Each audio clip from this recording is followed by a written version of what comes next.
HVAC maintenance. What do you do? What do HVAC techs actually do when they perform annual maintenance in AC furnace? My house is 3 years old. Do I need to have HVAC serviced? I don't currently have any issues. I have a very tight budget right now, so I want to know how much I can expect to spend and why.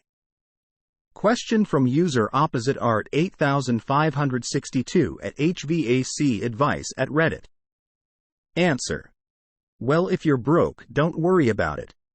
Maintenance, whether it's AC or furnace, is to just get out there, test components, clean stuff up, that sort of thing.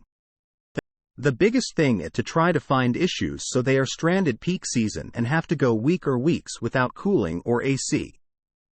Answer from user Logie Bear RRR at HVAC advice at Reddit.